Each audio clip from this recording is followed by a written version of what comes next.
Yo no sé usted, mi amado hermano, pero de todo lo que usted sabe o lo que pueda usted saber en este mundo, de todo lo que usted con el tiempo ha aprendido, ya sea de una manera formal, es decir, en estudios formales, o ya bien sea a través de su propia vida, lo que haya aprendido, creo que hay dos cosas que son las más importantes que debemos saber. Por una parte está quién es Dios y por la otra, quiénes somos nosotros. Cuando tenemos claro esas cosas, entonces todo lo demás cobra sentido. ¿Me explico? Cuando conoces o cuando sabes quién es Dios y quiénes somos nosotros, entonces yo digo todo cobra sentido en nuestras vidas. Porque entonces hacemos o nos colocamos donde deberíamos estar y ponemos a Dios donde debería estar. Una de las razones por las cuales los hombres se ensoberbecen es porque no conocen, y aunque conociendo a Dios, no le glorificaron como a Dios, sino que se envanecieron. Entonces, creo que esto es lo más valioso de todo cuanto tú puedas conocer en este mundo. Si no lo conoces, entonces estás y has estado perdiendo el tiempo toda tu vida. Y si tú observas, justamente eso es lo que hace la palabra de Dios en nuestras vidas. Esto es lo que hace la palabra de Dios y nos muestra la palabra de Dios. Es decir, nos revela estas dos cosas. Primero, Dios nos revela quién es Él y qué es lo que Él nos dice. Y Él nos dice, esto que tú estás viendo aquí en la Escritura, este soy yo y esto es lo que yo prometo. Pero igualmente vemos en la Escritura una y otra vez que dice quiénes somos nosotros realmente. Y la Escritura, cuando habla sobre nosotros, nos dice que fuimos creados para Dios y que le necesitamos a Él. Esto es lo maravilloso. Así que tenemos a un Dios que dice quién es Él y sus promesas, y por otra parte tenemos a nosotros que sabemos nuestras carencias o que deberíamos conocer bien claramente nuestras carencias y lo que necesitamos de Él. Entonces la palabra de Dios trata precisamente y fundamentalmente de Dios y luego de nosotros. Y la Biblia nos va a conducir a ver siempre la relación entre estos dos puntos, entre lo que es Dios y nosotros. Siempre lo vas a ver en la Escritura.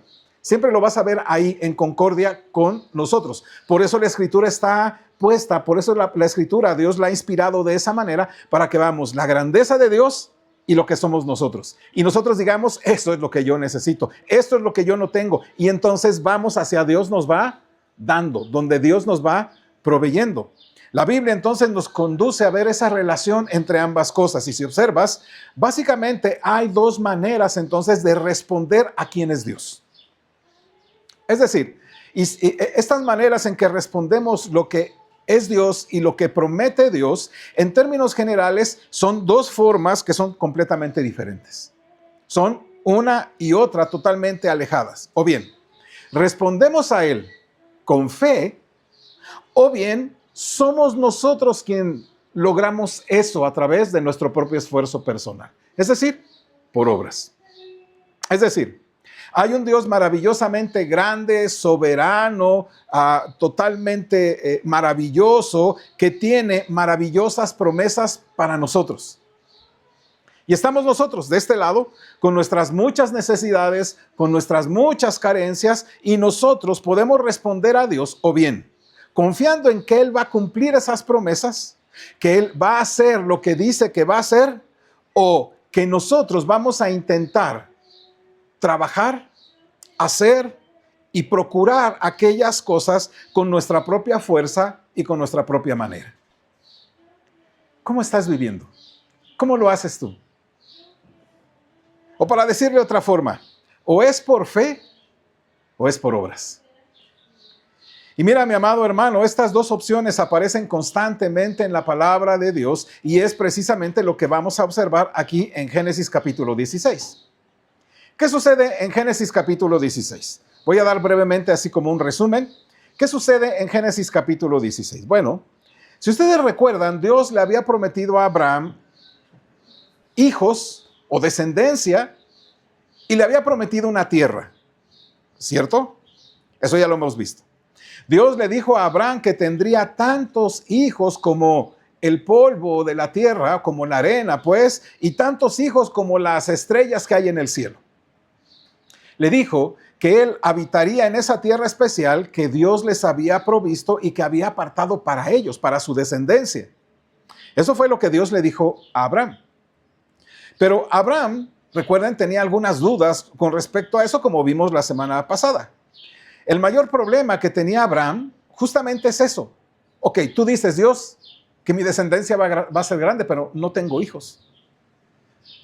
Entonces, en el capítulo 15, ustedes recordarán, Dios va a reafirmar la promesa de que Él justamente va a cumplir y que establece con Abraham un pacto y le dice de nuevo, mira, Abraham, te daré hijos y te daré esta tierra. Y Abraham, dice la Escritura, creyó a Dios. Pero entonces nos encontramos en el capítulo 16 y leemos que Sarai, la esposa de Abraham, aún no tiene hijos. ¿Cuánto tiempo pasó entre eso y el tiempo? Bueno, nos dice que habían pasado 10 años en que él ya estaba ahí. Es decir, Abraham sigue sin descendencia y ya lleva 10 años ahí en esa tierra que Dios le había dicho. Así que Sarai le da a Abraham a su sierva Agar y le dice que tenga hijos con ella. ¿Te puedes imaginar esto? Yo solamente quiero que observes, porque aquí hay algo sumamente interesante que lo vamos a ver. Y entonces lo que va a hacer Abraham es hacerlo. Es tomar a Agar y Agar le va a dar un hijo a Abraham. Pero cuando Agar queda embarazada de Abraham, surge ahora todo tipo de conflictos entre ella y Sarai. ¿Cierto? Versículo 4, ¿me acompaña, por favor? Dice ahí, y él se llegó a Agar, la cual concibió.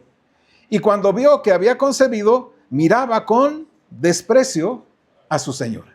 ¿Quién miraba con desprecio a su señora? Agar. Ahora, fíjate nada más aquí la cuestión está que Agar terminó viendo con desprecio a Sarai. Entonces, mire, la comenzó esta parte de desprecio a tratar con liviandad, con ligereza.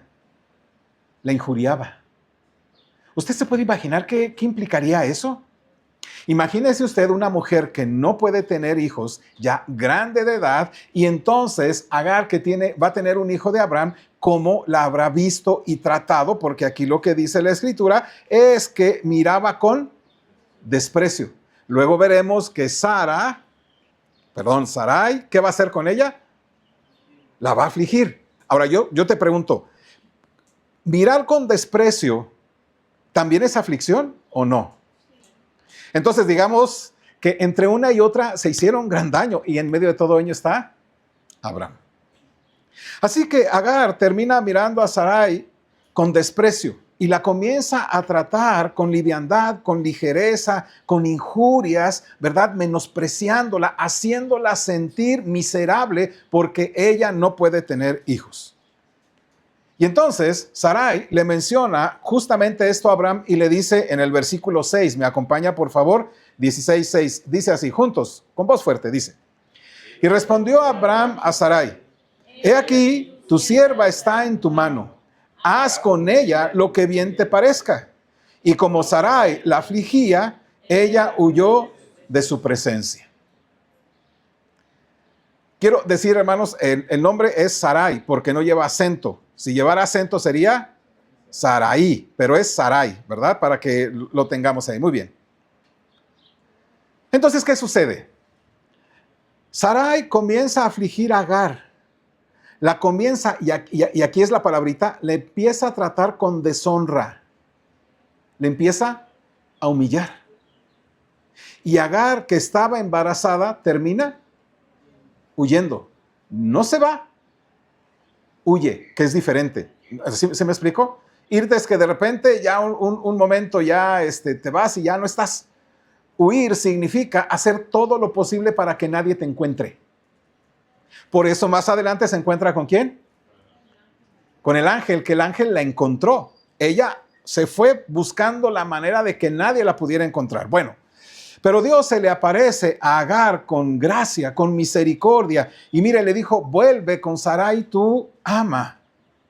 Sométete a ella. ¡Qué barbaridad! ¿Notan? Esto habla bien de Agar. Y entonces Dios le hace una promesa muy hermosa a Agar.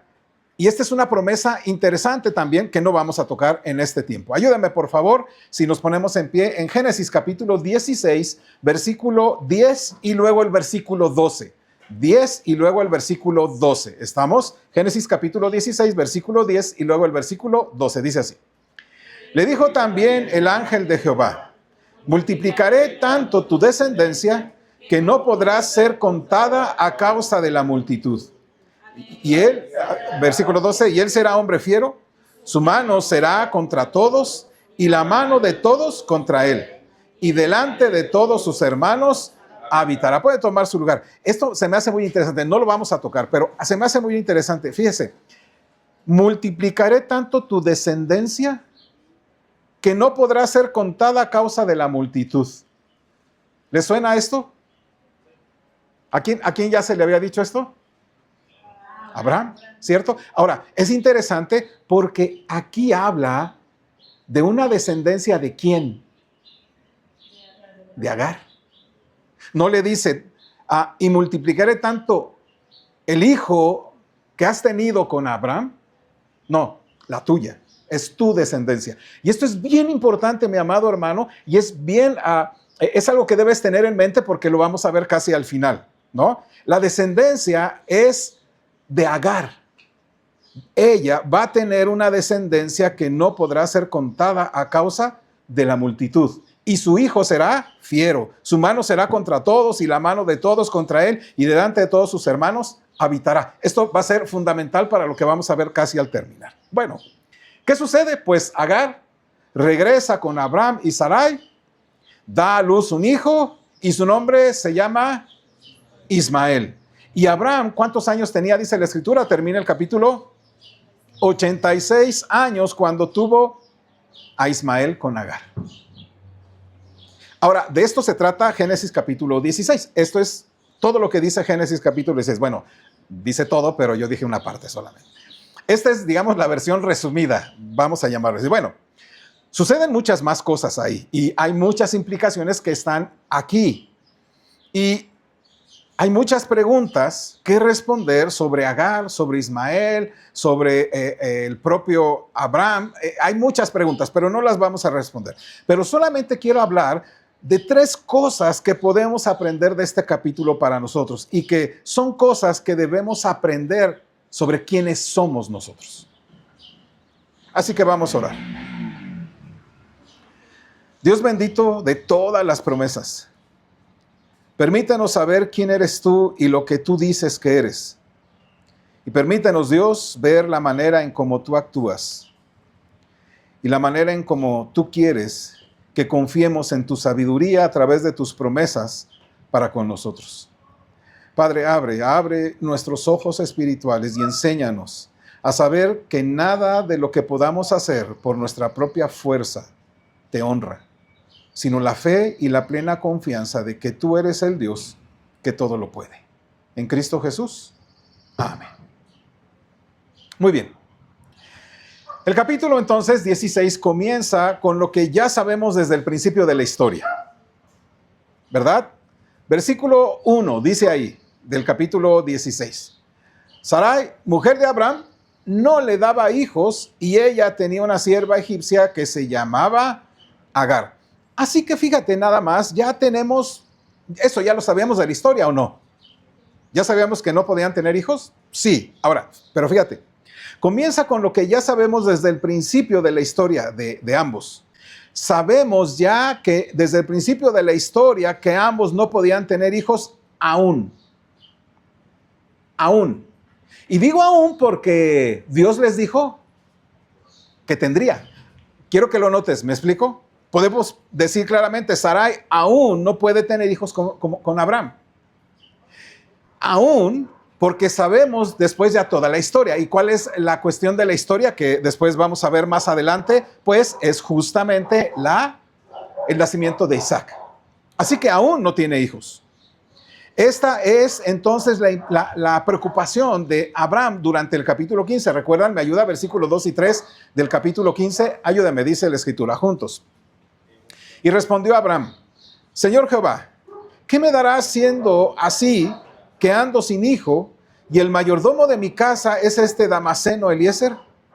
Dijo también Abraham, mira que no me has dado prole, y he aquí que será mi heredero un esclavo nacido en mi casa. Este es el mayor problema de Abraham con la promesa. Pero Dios le aseguró, en el pasaje, Dios le aseguró que tendría, ¿qué cosa? Hijo, de sus propios lomos, de sus propias entrañas. Entonces ellos ya sabían que habría un hijo, de sus propios lomos, de sus propias entrañas. Y bueno, nos encontramos en Génesis capítulo 16 y ya ha pasado mucho tiempo. Sarai aún no se embaraza, no queda embarazada, y entonces está el problema o persiste la situación. De hecho, se nos dice que ya Abraham había vivido 10 años en ese lugar, en Canaán, ¿verdad? Ya en ese momento, ya 10 años. Así que han pasado 10 años y Dios no ha cumplido su promesa.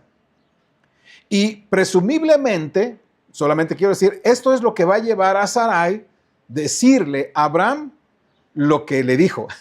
¿No? Me ayuda Génesis 16, versículo 2 en su primera parte. Dice ahí, dijo entonces Sarai a Abraham, ya ves que Jehová me ha hecho estéril, te ruego pues que te llegues a mi sierva, quizá tendré hijos de ella. Entonces encontramos aquí dos cosas en Sarai. Escuche. Primero, Sarai llega a una conclusión. Y en segundo lugar, Sarai toma una decisión. ¿A qué conclusión llega Sarai? ¿Ya notaron en el texto? Sarai dice en el versículo, ¿verdad? Ya ves que Jehová me ha hecho. Entonces la conclusión a la cual llega Sarai dice que Dios le ha impedido, me ha hecho. ¿Notan el razonamiento? Me ha hecho estéril. Ahora, no sabemos con exactitud por qué llega a esa conclusión. No sé si me estoy explicando.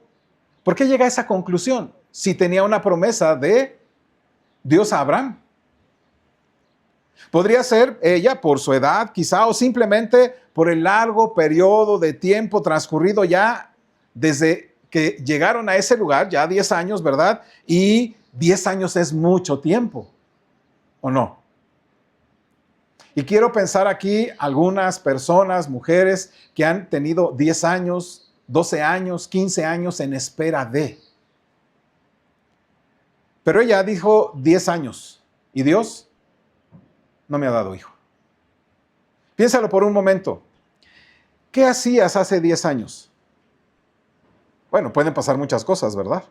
En 10 años. Así que en este sentido podemos sentir cierta empatía, pues, por Sarai, ¿o no? Han pasado 10 años, de acuerdo, digamos, lo entendemos, pero aquí está la cuestión. En ninguna parte de la promesa de Dios para Abraham, que le hizo Dios a él, le dio una fecha, ¿o sí? ¿Nota usted que cuando le dice que va a tener un hijo, le dijo, a la vuelta de un año vas a tener un hijo? Eso es clarísimo. Pero aquí le dijo, vas a tener descendencia, así que ve.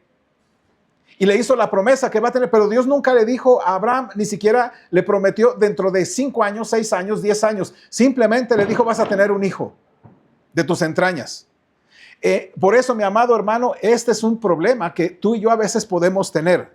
Dios nunca le dijo a Abraham un plazo para cumplir sus promesas, pero al parecer para Sarai 10 años era el plazo que ella había decidido que era suficiente para tenerlo.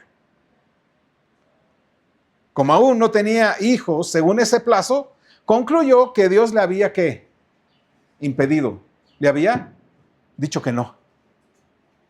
Así que llegó a una conclusión equivocada. ¿Notas? Llegó a una conclusión equivocada. ¿Ves lo que hizo ya? Dios no le había impedido tener hijos. Simplemente le había impedido tenerlos dentro del plazo que ella misma se había fijado para ello.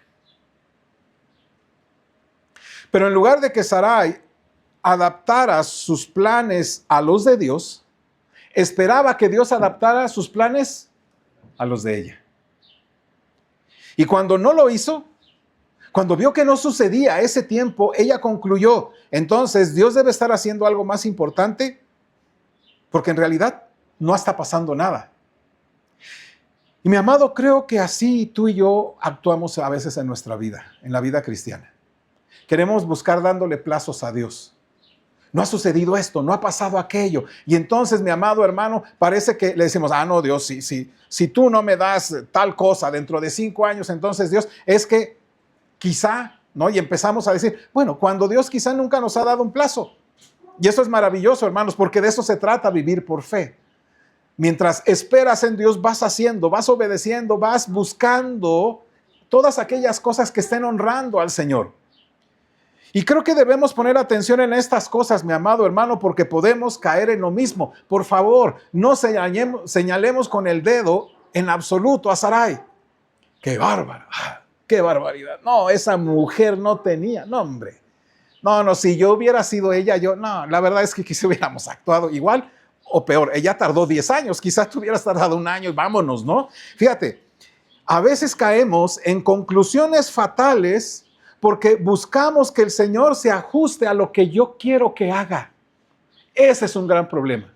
Llegamos a conclusiones y queremos que Dios se ajuste a lo que nosotros pensamos que deberíamos hacer.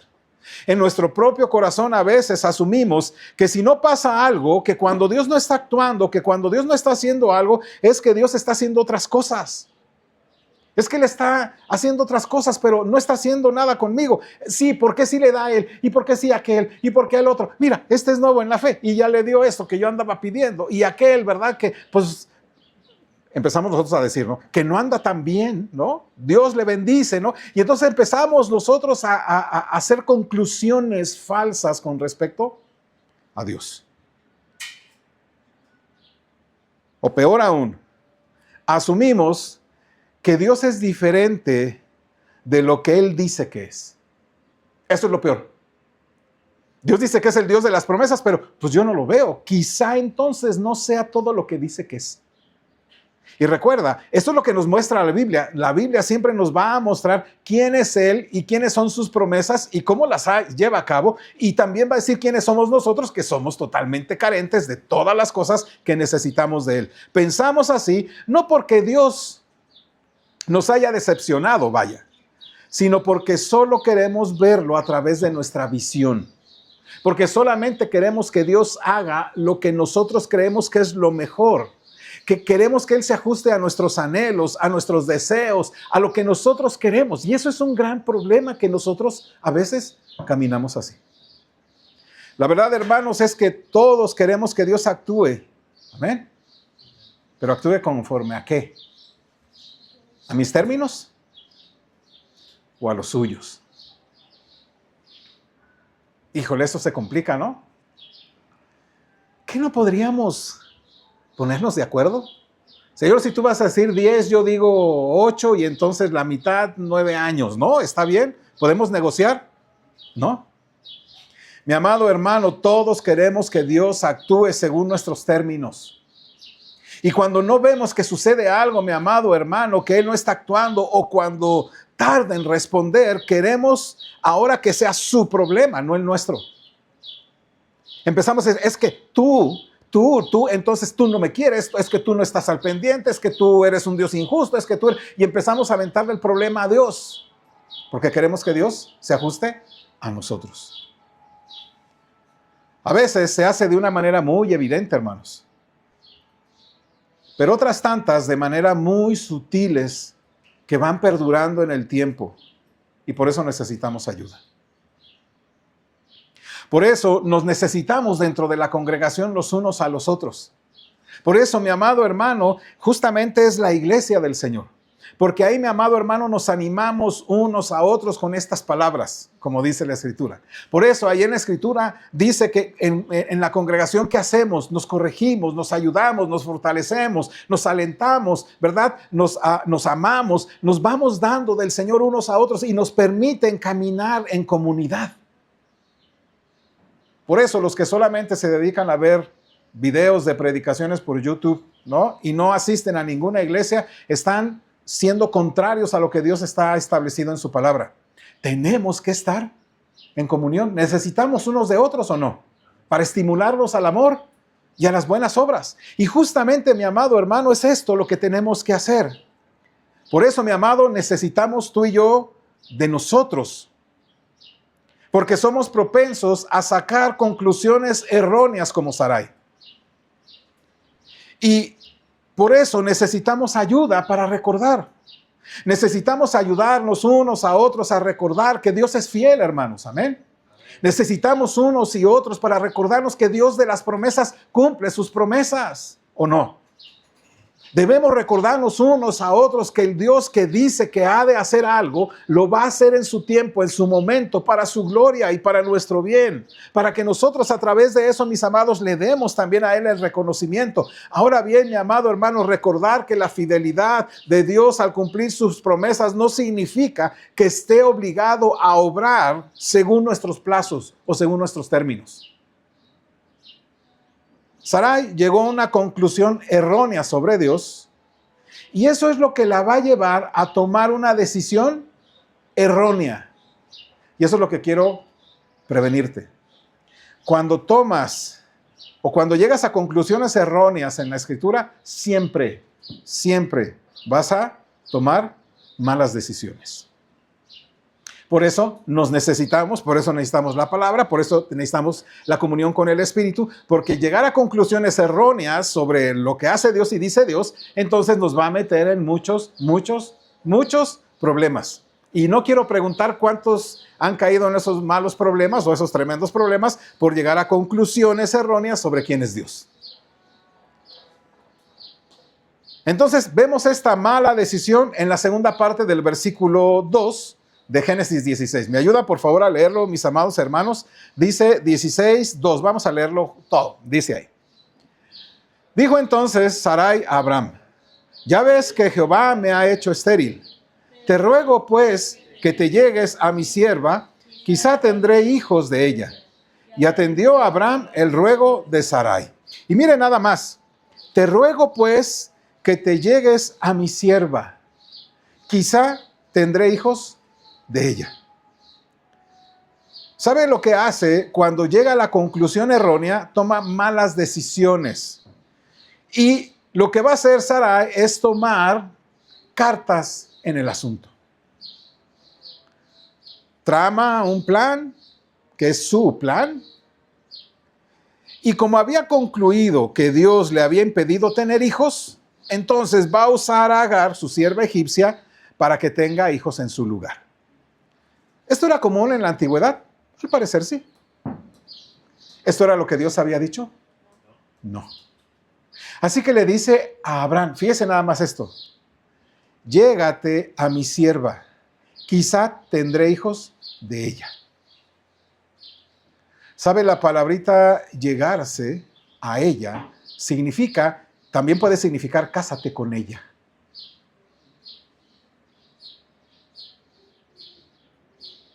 ¿Notan hasta dónde llega esa decisión? Exponer a su esposo, a su familia, a su descendencia. Bueno, y entonces leemos al final del versículo 2, ahí dice, quizá tendré hijos de ella. Y atendió a Abraham el ruego de Sarai. No me voy a meter en esta cuestión, porque no es el tema. Y luego dice versículo 3, ¿me acompaña por favor? Si nos ponemos en pie para leer. Versículo 3, Génesis 16:3, juntos. Y Sarai, mujer de Abraham, tomó a Agar, su sierva egipcia, al cabo de 10 años que había habitado Abraham en la tierra de Canaán, y la dio por mujer a Abraham, su marido. Puede tomar su lugar. ¿Ya notaron? La última parte nos reafirma lo que estaba diciendo, y le dio por... Qué interesante. Sarai le dijo, he aquí tu mujer. Ahora pueden entender un poquito qué está pasando en Agar. Ella se sentía también mujer de Abraham. Ya saben, y quiero reafirmarlo, y tú lo vas a ver en la Escritura siempre, Dios no ha diseñado el matrimonio bígamo. Y tampoco, mi amado hermano, un matrimonio y otro matrimonio y otro matrimonio. Dios no lo ha diseñado así, porque sabe que siempre hay problemas. Ya desde el principio, ¿recuerdan aquel hombre que dijo?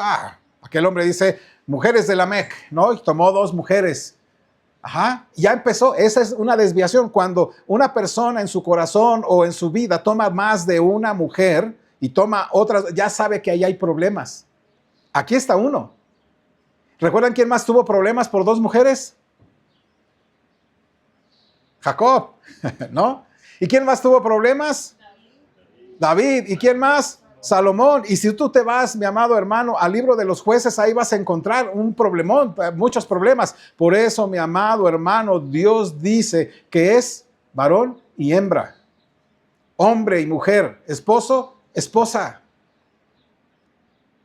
Bueno, y aún la experiencia nos dice que quien se casa 2 veces siempre tiene grandes problemas, ¿no? O sea, ya más allá de lo que dice la Escritura, que es lo que dice, se cumple en lo que vemos todo el tiempo. Ahora bien, versículo 3 dice, y Sarai, mujer de Abraham, tomó a Agar, su sierva egipcia, al cabo de 10 años que había habitado Abraham en la tierra de Canaán, y la dio por mujer a Abraham, su marido. Mire, Sarai dio a Agar por mujer, por esposa de Abraham. ¡Qué tremendo! Y mi amado, recuerda que esto es similar a lo que va a suceder en Génesis capítulo 3. Eva toma del fruto de aquel árbol y ¿qué hizo? Se lo dio a Adán, su esposo. Ella vio aquel fruto y entonces lo mordió y se lo dio a Adán, su marido. Y fueron abiertos los ojos de ambos y vieron que estaban desnudos, etc. Mire, y ahí el versículo 17 leemos que ¿qué hizo Adán cuando tomó aquel fruto? Escuchó la voz de su mujer. ¿Qué hizo Abraham? Escuchó la voz de su mujer. Varón, Dios te ha puesto a ti como esa cabeza espiritual en tu casa. Está atento a la palabra, está atento a lo que el Señor dice, porque es muy fácil que tú o tu esposa se estén llegando a conclusiones erróneas y tomando decisiones erróneas. Por eso es importante, mi amado hermano, que estemos cimentados en la Escritura, porque justamente eso es lo que va a suceder aquí. Eva toma de ese fruto del árbol, se lo da a Adán, su esposo, y Adán escucha su voz tomando aquel fruto. Entonces en el texto se usa el mismo verbo, tomó, dio y escuchó. Por eso es importante. Son los mismos términos que se usa Génesis capítulo 3. En esencia, la misma incredulidad que llevó a la caída de Génesis capítulo 3 ha resurgido aquí en el capítulo 16. Y bueno, siendo así, se supone que deberíamos conectar esas 2 historias, ¿no? Ahora bien, Abraham y Sarai se parecen mucho a Adán y a Eva, Ambos se enfrentan al mismo problema fundamental de la esencia. No creen en la palabra de Dios. No están creyendo en lo que Dios dijo.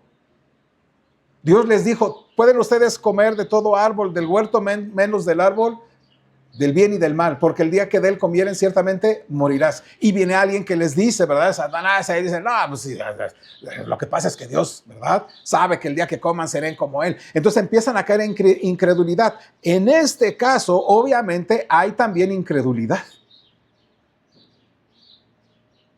Pero hay algo que sucede en ambas historias. Ninguno de los 2 rechaza completamente lo que Dios dice. Simplemente se dejaron engañar. Esa es la cuestión fundamental. En Génesis 3 cuestionaron qué quería decir exactamente Dios con que ciertamente moriréis. Y aquí en Génesis 16 dan por sentado que el tiempo, digamos, para que Dios interviniera había llegado pues a su fin. Y entonces pues habría que actuar. En Génesis 3 manipularon el significado de la palabra de Dios. Y en Génesis 16 manipulan el silencio de Dios para con ellos. En ambos casos se trata de incredulidad.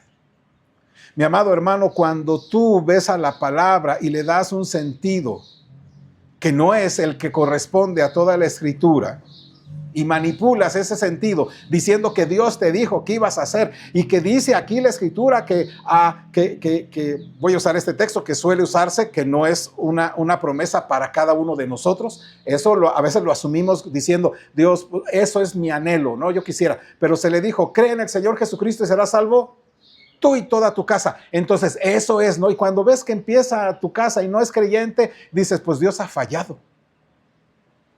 Algo tiene Dios contra mí. Y entonces tomas decisiones erróneas. O bien, ¿verdad?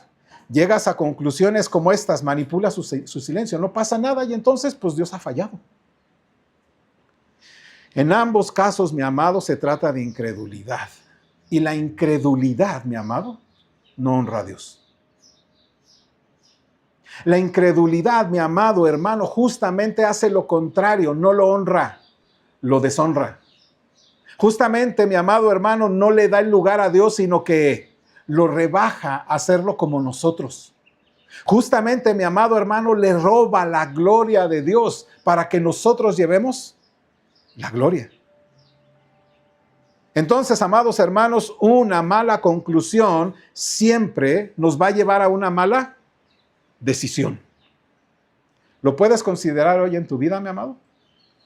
Piensa en lo que has hecho, en cómo o bien has manipulado alguna parte de la Escritura, ¿verdad?, para tu bien, o bien en el silencio de Dios para ti piensas que tienes que actuar. Cualquiera de las dos cosas seguramente has tomado una decisión errónea. El asunto es este, mi amado, la incredulidad que vemos en Sarai se va a traducir en acciones concretas. Así que si la incredulidad está en tu corazón, en lo más íntimo de tu corazón, tarde o temprano, se verá en cuestiones concretas. Se verá en cosas concretas de la vida. Nunca se trata solo de incredulidad en el corazón. No, pues soy incrédulo, pero mira, soy fiel al Señor. No, siempre eres incrédulo y poco a poco, mi amado hermano, vas creando y vas llevando cosas que van generando, obviamente, acciones muy concretas que expresan tu incredulidad. Es decir, las cosas que hacemos, cuando las llevamos a la vida cotidiana, es la expresión ya del problema que tenemos dentro, que es la incredulidad. De hecho, toda incredulidad, todo momento de falta de fe, siempre va acompañado de algún tipo de acción. No es porque en ese momento, fue en ese momento cuando se le ocurrió la idea, le dijo, ya sé, Abraham, mira, vamos a hacerlo. Ella lo vino trabajando de tiempo atrás. Su corazón fue empezando a generar esta incredulidad que al final lo verbaliza en una acción. Y deberíamos todos tener cuidado, mi amado hermano, porque a veces nuestras pequeñas incredulidades, algo que empieza muy pequeño, mi amado hermano, se va haciendo tan evidente que empezamos entonces a crear o hacer cosas, acciones que manifiestan la incredulidad del corazón. Esto se debe a que si no confiamos en que Dios cumple sus promesas, entonces vamos a buscar otra opción, otro camino. Eso es precisamente lo que Sarai está haciendo. Literalmente, mi amado, intenta tener descendencia a través de ¿quién? De Agar. En lugar de esperar a que Dios cumpliera sus promesas, Sarai utiliza a Agar como un recurso alternativo. La incredulidad de Sarai se pone en práctica, mi amado. Decide tomar las riendas de la situación, intenta hacerlo por sí misma, lo que Dios prometió. Agar entonces se convierte en el medio por el cual Sarai se ganará lo que Dios le prometió, digamos. Es decir, yo lo voy a hacer en lugar de hacerlo Dios, ¿verdad? Lo que significa entonces que Agar se convierte en el proyecto de salvación por obras. Llamado, todos tenemos un proyecto de salvación por obras. Todos tenemos en la incredulidad, voy a ponerle así, el proyecto Agar. Todos tenemos un proyecto Agar, un proyecto de salvación por obras. Todos tenemos una perspectiva similar a la de Sarai cuando se trata de las promesas de Dios. Y es que, mi amado hermano, en diferentes momentos todos podemos tener dificultades para creer en las promesas de Dios, ¿o no? ¿Cuántos de ustedes han tenido dificultad en creer en las promesas de Dios? Yo digo que el 100% de los verdaderos creyentes, ¿cierto? Yo diría que el 100% de los verdaderos creyentes. Y si tú te remontas a la Escritura, todos esos grandes hombres de Dios también. Y es que, mi amado hermanos, a veces nos cuesta creer, ¿cierto? Y al lidiar con la incredulidad, generalmente empezamos a trabajar por nosotros. La incredulidad, mi amado, en realidad nos dice que nosotros necesitamos algo más que fe. La incredulidad, mi amado, nos dice que necesitas trabajar haciendo algo para lograr eso. Es decir, la incredulidad nos llama a hacer obras para agradarle a Dios. La incredulidad simplemente nos pone a trabajar de manera tal que hasta nos cansamos de hacerlo y después decimos, híjole, yo creo que ya con esto es suficiente. Hace días oía a alguien que dice,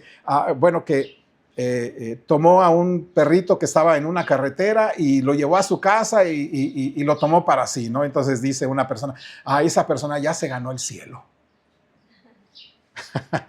¿Sí me explico? O sea, y entonces, bueno, ¿y qué pasa entonces si salva a una persona y la adopta para sí?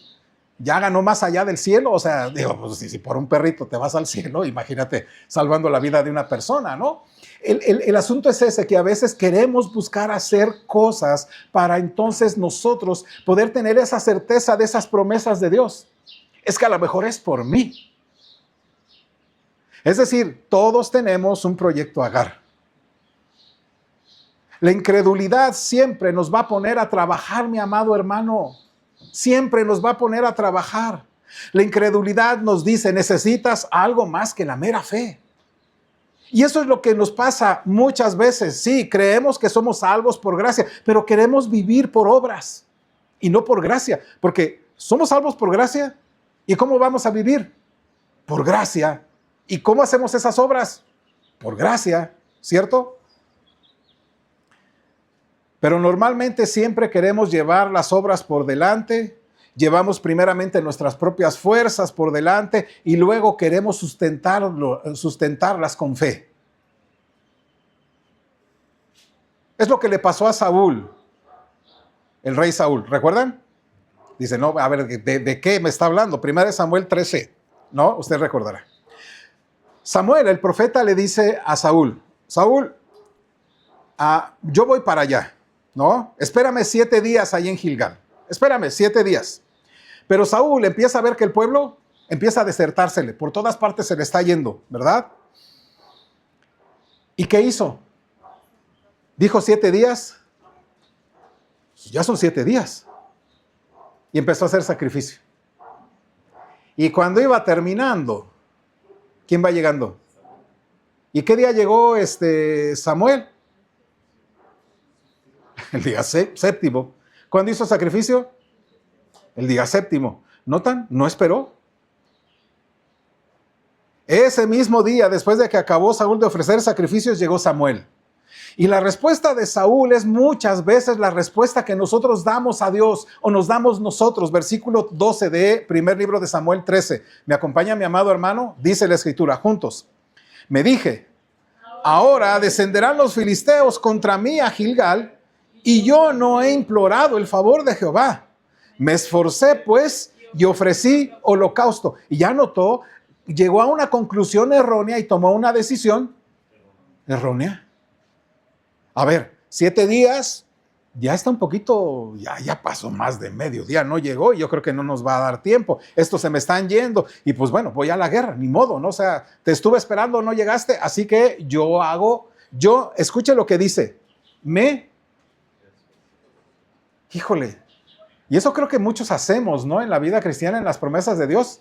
Dios, ya me esforcé, ya hice lo que tenía que hacer. En otro punto le dice, mira, acompáñame pues, ya olvídalo, ya acompáñame aquí a hacer sacrificio con el pueblo, ¿no? O sea, como que eso es impropio. Pero escucha esto, me esforcé pues y ofrecí holocausto. Mi amado hermano, Saúl no esperó a Dios, no esperó en Dios, no creyó en la palabra del profeta. Su incredulidad en realidad le dijo que necesitaba algo más que esperar, algo más que tener fe en el profeta diciendo, va a venir. Su incredulidad lo hizo trabajar, lo hizo esforzarse en sus propias fuerzas, se desgastó, hizo todo lo necesario, ¿verdad? Su incredulidad lo llamó a hacer obras para agradar a Dios y la incredulidad lo metió en un gran problema. Y el gran problema es este: su reino no duraría y Dios pondría ya a un nuevo rey conforme a su corazón. Y mi amado hermano, ¿has actuado así? ¿Te adelantas y luego quieres que Dios avale lo que ya has hecho? Haces y te esfuerzas y dices, Dios, ya me esforcé, ahora dame el aval, dame la palomita, hazme así, dime que lo hice bien. Todos lidiamos con esto, mis amados, todos. Si de verdad queremos a Dios y sus promesas, todos tenemos algo que nos vemos tentados a creer que necesitamos hacer, además de la fe. Es decir, sí, tenemos que esperar y en esa espera estamos obedeciendo. Pero para que esa promesa se cumple, no necesito más que esperar en la promesa mientras estoy haciendo lo que tengo que hacer. Tenemos un problema, mi amado, con las obras. Todos lo tenemos, todos. Tenemos nuestros propios proyectos. El proyecto Agar. Y de hecho, la palabra de Dios nos indica que Agar es una metáfora de la salvación por obras. El apóstol Pablo volverá a mencionar el nombre de Agar porque el nombre de Agar nunca más se vuelve a mencionar y se va a mencionar cuando llega al libro de Gálatas. Vaya por favor al libro de Gálatas. Ahorita le digo el capítulo 4. El punto del que habla es justamente de los problemas de la salvación por obras, el apóstol Pablo en Gálatas. ¿Y por qué? Había en la iglesia de Galacia falsos maestros en la iglesia que decía que la única manera de hacer aceptos a Dios y así obtener sus promesas es teniendo fe en Jesús y cumpliendo toda la ley de Moisés. Sí, Jesús, claro, Él es el Salvador, pero tienes que circuncidarte, tienes que guardar las fiestas, porque de otra manera no eres salvo. En otras palabras, su salvación dependía de lo que ellos hicieran. Todo eso se reduce a obras. Y el apóstol Pablo les escribe a los hermanos en Galacia, ¿verdad? Y les dice que no es por obras, sino es por fe. Que solo la fe nos permite la salvación. Recibimos a Dios y recibimos su promesa no por lo que hacemos, sino ¿por qué? Por confiar en las promesas que Él dice que son para nosotros. Y para dejarlo claro, usa una ilustración. Y esa ilustración va a usarla de Génesis capítulo 16. ¿Recuerdan lo que les dije al principio? Que el ángel le dijo a Agar que su descendencia sería, esta es la descendencia. La descendencia de Agar son los que obran y no tienen fe. O ponen adelante sus obras antes que la fe. Gálatas capítulo 4, versículo 21 al 26. Les invito a que nos pongamos en pie, por favor. Gálatas capítulo 4, versículos 21 al 26. Dice la escritura así: Decidme, los que queréis estar bajo la ley, ¿no habéis oído la ley? Porque está escrito que Abraham tuvo 2 hijos, uno de la esclava, el otro de la libre. Pero el de la esclava nació según la carne, mas el de la libre por la promesa, lo cual es una alegoría, pues estas mujeres son los 2 pactos. El uno proviene del monte Sinaí, el cual da hijos para esclavitud. Este es Agar, porque Agar es el monte Sinaí en Arabia y corresponde a la Jerusalén actual, pues esta junto con sus hijos está en esclavitud. Mas la Jerusalén de arriba, la cual es madre de todos nosotros, es libre. Pueden tomar su lugar. El apóstol Pablo dice que Agar y Sarai, ya vamos a nombrar, y Sara son símbolos, son una metáfora, una alegoría de los 2 pactos diferentes y ambos tienen hijos. Ambos tienen hijos. Agar es la metáfora del pacto de Dios en el monte Sinaí. ¿Recuerdan qué pasó en el monte Sinaí? Bueno, es el lugar donde Dios da a la nación de Israel lo que nosotros conocemos como la ley de Moisés. El corazón del pueblo, recuerdan, está endurecido por todas partes. No confiaban en Dios. Y por eso Dios les va a dar reglas de vida para decirles cómo vivir, cómo agradarle. Y entonces le da todo lo que Moisés escribe sobre todo. Cómo deben conducirse, qué deben hacer, qué debe suceder, cómo debe hacer esto, cómo debe hacer eso. ¿Por qué? Están sujetos a esas normas todo el tiempo.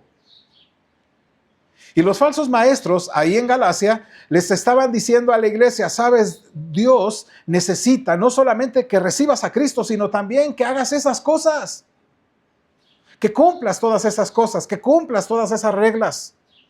Por lo tanto, basándonos en esto, mi amado, el apóstol Pablo dice que Agar es una metáfora del monte Sinaí y que sus hijos son hijos de esclavitud.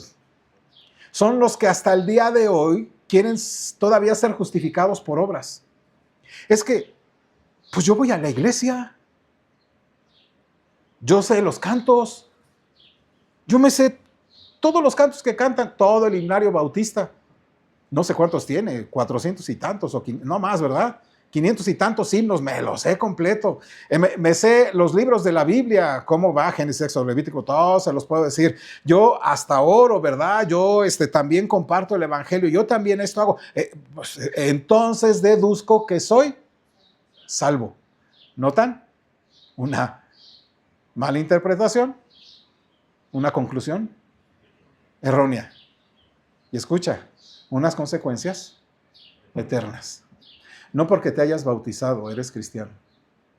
¿Me explico? Porque puedes meterte al agua, ¿verdad? Salir y ser la misma persona de siempre. Pero incluso muchos creyentes, si hasta se bautizó, ¿y qué importa que se haya bautizado 10 veces? Eso no hace, o no nos hace creyentes, ¿me explico? Entonces, mi amado hermano, es justamente Agar la que representa a los hijos de esclavitud. Por eso le dijo que tendría una multitud de descendientes. Gálatas 4:25, ya que está ahí, ¿me ayuda, por favor? Dice el texto, porque Agar es el monte Sinaí en Arabia y corresponde a la Jerusalén actual. Pues esta, junto con sus hijos, está en esclavitud. En otras palabras, Agar representa la salvación por obra y sus hijos, aquellos que piensan y viven de esta manera, son esclavos, viven en esclavitud. Y fíjate cómo no han de vivir esclavitud, porque están esforzando todo el tiempo para agradarle a Dios. En otras palabras, Agar representa esa salvación por obras y sus hijos, aquellos que piensan y viven de esta manera como esclavos. Y de manera muy enfática, mi amado hermano, el apóstol Pablo dice que la Jerusalén de su tiempo y el judaísmo, por confiar en sus obras, eran en realidad hijos ¿de quién? De Agar. Y que seguían en esclavitud. Porque quienes confían en sus obras son hijos de Agar y están esclavizados hasta el día de hoy. Pero luego, inmediatamente hace un cambio el apóstol, versículo 26. ¿Me ayuda, por favor? Dice versículo 26. Mas la Jerusalén de arriba, la cual es madre de todos nosotros, es libre. Note que se dirige ahora ¿a quién? A nosotros, los quienes. Los que van a la iglesia. Los que se saben los coritos de la iglesia. Los que se bautizaron algún día. ¿Eso es lo que dice? No. A los que creen que su vida hoy está en esa constante espera, en las promesas de Dios. Y mientras están esperando, van caminando en obediencia a Dios. Se dirige a nosotros, los que creen, los verdaderos creyentes, y continúa con la metáfora. Y dice, versículo 28, acompáñeme, dice ahí. Así que, hermanos, nosotros, como Isaac, somos hijos de la promesa. Versículo 31, luego, dice, de manera, hermanos, que no somos hijos de la esclava, sino de la libre. Y escucha bien lo que dice el apóstol Pablo. Si tú eres creyente, no andes viviendo por obras. No pienses que son las obras las que te van a salvar. No pienses que primero debes llevar las obras y luego ya confías en Cristo. No llegues a esas malas conclusiones pensando que tienes que hacer y luego ya que Dios valide. Eso como fe. De manera, hermanos, que no somos hijos de la esclava, sino de la libre. Así que el apóstol Pablo se dirige a estos cristianos y les recuerda, no son hijos de Agar, no están esclavizados por las obras. Al contrario, son hijos de la promesa y son libres. Sí, las obras son la expresión de nuestra fe, pero las obras no son la expresión. La fe, digamos, en términos generales, yo tengo la fe y la expreso, pero no al revés. Yo quiero validar mi fe con esto. Primero así.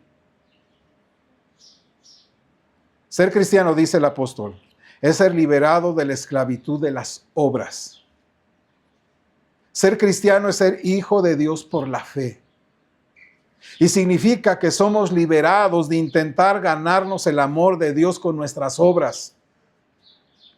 No por algo el Señor Jesucristo dice que quien cree en Él tiene vida eterna. Y la Escritura es bien clara, mi amado hermano, porque Él es el que lleva nuestra vida, es el que lleva nuestra salvación, es quien lleva en Él lo que somos nosotros. Amado, Dios nos ama porque somos sus hijos. Y somos sus hijos porque creemos en sus promesas. Y creemos en sus promesas porque lo dice la Escritura. Amén. Gálatas capítulo 4, versículos 6 y 7. Dice así, ¿me acompaña? Y por cuanto sois hijos, Dios envió a vuestros corazones el espíritu de su Hijo, el cual clama, Abba, Padre.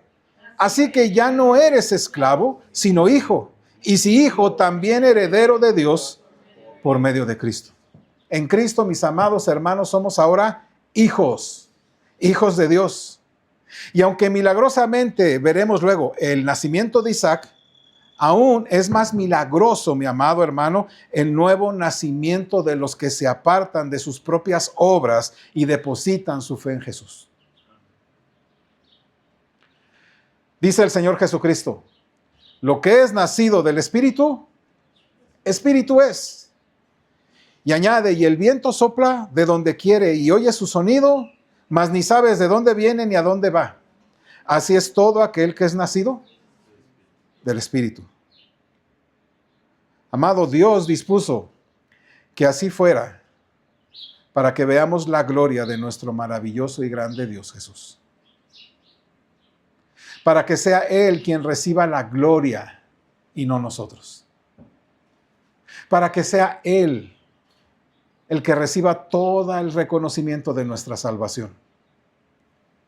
Para que nosotros callemos nuestra boca y digamos, de Jehová es la salvación.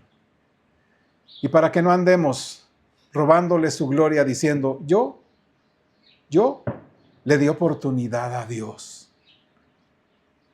Yo le di chance a Dios en mi vida. Porque Él recibe toda gloria en cuanto a salvación.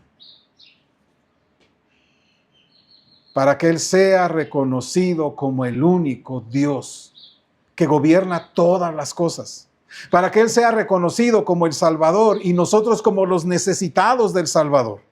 Para que Él reciba la gloria como el proveedor y nosotros los necesitados de que nos provean.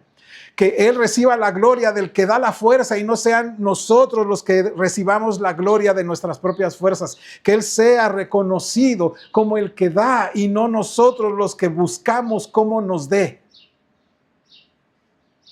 Porque por medio de Él, de su muerte, recibimos de Dios todas las promesas. Todas las promesas. Porque en todas las promesas en Él son ¿qué? Sí y amén. Por eso, mi amado, todo esto se trata del conocimiento de Dios y del conocimiento de quiénes somos nosotros. ¿Necesitamos a Dios, hermanos? ¿Sí? Y Dios viene a nosotros mediante la muerte de su Hijo Jesús. Y una de las cosas más evidentes que vemos en la muerte de nuestro Señor Jesucristo es que no se puede pagar. No pagamos. No necesitamos decirle a Dios, pues ahora, ¿cuánto te debo por salvarme? Lo recibimos por fe. Así que mi amado hermano, amigos, ¿vas a seguir confiando en tus obras? ¿Vas a seguir confiando en tu proyecto? ¿O vas a confiar en las promesas de Dios? Y mientras vas confiando, vas caminando en Él. No llegues a conclusiones erróneas, tomando decisiones erróneas y trayendo en tu vida tristeza y dolor. Para quienes confiamos en Jesús, tenemos la confianza de que tenemos a Dios por la fe. Y vivimos declarando que ya no confiamos en nuestras propias fuerzas. No soy yo, sino Cristo en mí. Y lo que ahora vivo en esta carne, lo vivo por la fe del Hijo de Dios, el cual me amó y se entregó a sí mismo por mí. Porque yo he trabajado más que todos, pero no yo, dijo el apóstol Pablo, sino la gracia de Dios en mí. Vivamos, mi amado, declarando todo el tiempo que no confiamos ya en nuestras propias obras, sino que recibimos de Él todo lo que necesitamos, incluyendo sus promesas. Y amigo que nos ven, que nos escuchan, si sigues pensando que deberías ser bueno y portarte lo más digno que puedas en esta vida, para que al final Dios te reciba, quiero decirte que tu pensamiento es propio de Agar. Está relacionada con Agar, con la esclava. Y quienes piensan así son esclavos. Pero Jesús vino a morir para que todo aquel que en Él cree no se pierda, mas tenga vida eterna. Para que si depositas tu fe en Él, puedas tener vida y vivir el resto de tu vida por la fe en las promesas maravillosas y grandes del Dios grande y poderoso, que dice: yo soy Dios y no hay nadie más que yo. Vamos a ponernos en pie, mis amados. Agradecemos que nos visite y sea bendecido con esta enseñanza. Puede suscribirse en nuestro canal de YouTube o bien contactarnos por correo electrónico. Dios le bendiga y Él sea reconocido en nuestra vida diaria. Gracias